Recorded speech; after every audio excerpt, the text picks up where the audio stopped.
नमस्कार, मैं शालिनी और आप देख रहे हैं इन्फो इम्पैक्ट, आमजनों की आवाज। आइए बढ़ते हैं आज की बड़ी खबरों की ओर।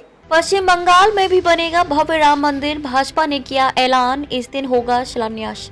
भाजपा ने पश्चिम बंगाल में भी भव्य राम मंदिर बनाने का ऐलान कर दिया है। ये ऐलान तृणमूल कांग्रेस के सांसद हुमायूं कबीर के उस बयान के बाद किया गया है जिसमें उन्होंने राज्य में बाबरी जैसी मस्जिद बनाने की बात कही थी। हालांकि भाजपा नेता अग्निमित्र पॉल ने कहा कि राम मंदिर बनाने के फैसले को मस्जिद वाले ऐलान से जोड़कर नहीं देखा जाना चाहिए। उन्होंने कबीर के बाबरी मस्जिद वाले बयान पर आपत्ति भी जताई।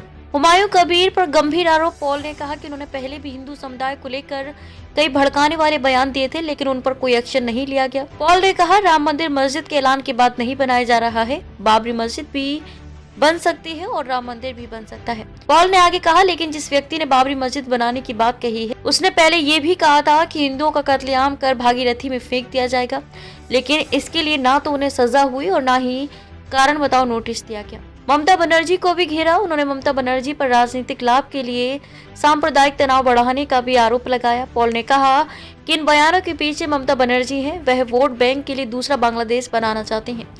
राम मंदिर बनेगा। हम अयोध्या में राम मंदिर के 1 साल पूरा होने का जश्न मनाएंगे और बरहमपुर में शिलान्यास किया जाएगा। भाजपा नेता शंकर घोष ने भी कबीर के बयान पर पलटवार किया। उन्होंने कहा कि मंदिर बनना स्वाभाविक है, ये हमारी संस्कृति की निशानी है। मस्जिद उनसे जुड़ी है जिन्होंने हम पर हमला किया। बांग्लादेश में इस समुदाय की विचारधारा जाहिर कर दी है। मंदिर बनाने के फैसले को मस्जिद से जोड़ना सही नहीं है। बाबरी मस्जिद का अपना इतिहास रहा है, बंगाल में इसे कैसे बनाया जा सकता है। 1992 का किया जिक्र। इसके पहले विधायक हुमायूं कबीर ने अपने बयान को लेकर कहा था कि बाबरी मस्जिद से मुस्लिमों की भावनाएं जुड़ी है, ये बाबर ने बनवाया था। हम सभी को पता है कि 1992 में बाबरी मस्जिद को ढहा दिया गया। 30 साल बाद भी बाबरी मस्जिद दोबारा नहीं बन सकी। 2019 के फैसले में सुप्रीम कोर्ट ने मस्जिद बनाने के लिए 5 एकड़ जमीन दी थी, वहां भी मस्जिद जल्द बनेगी। बंगाल में प्रस्तावित मस्जिद को लेकर लग रहे आरोपों पर भी कबीर ने सफाई दी। उन्होंने कहा, लोग कह रहे हैं कि मुर्शिदाबाद में उकसाने के लिए नई बाबरी मस्जिद बनाई जाएगी, लेकिन इसमें कोई समस्या नहीं है। पूछा जा रहा है कि मस्जिद के लिए जमीन कहां खरीदी जाएगी, तो मैं स्पष्ट कर देना चाहता हूं कि हमने राज्य सरकार से जमीन के लिए संपर्क नहीं किया है, ना ही हमारी इच्छा सरकारी अनुदान पर जमीन लेने की है। ट्रस्ट के पैसों से होगा निर्माण। कबीर ने कहा कि एक ट्रस्ट बनाया जाएगा जिसमें शामिल लोग तय करेंगे कि जमीन कहां खरीदी जाए।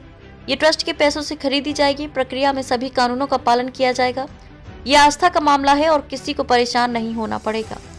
बांग्लादेशियों के घुसपैठ से जुड़े आरोपों पर उन्होंने कहा कि अगर कोई गैरकानूनी तरीके से घुस रहा है तो उसे रोकना केंद्र सरकार और सुरक्षा बलों का काम है। वे उन्हें पकड़ लें या डिपोर्ट कर दें, ये उनका मामला है। मैंने अभी तक ऐसा कोई केस नहीं देखा है। खबरों में अब तक के लिए बस इतना ही। फिर होगी आपसे मुलाकात, तब तक के लिए नमस्कार और देखते रहिए इन्फो इम्पैक्ट, आमजनों की आवाज। ऐसे ही लेटेस्ट अपडेट पाने के लिए हमारे चैनल को सब्सक्राइब करें और तुरंत नोटिफिकेशन पाने के लिए बेल आइकन प्रेस करना ना भूलें। यदि आप हमें फेसबुक या इंस्टाग्राम के माध्यम से देख रहे हैं तो हमारे पेज को फॉलो जरूर करें। धन्यवाद।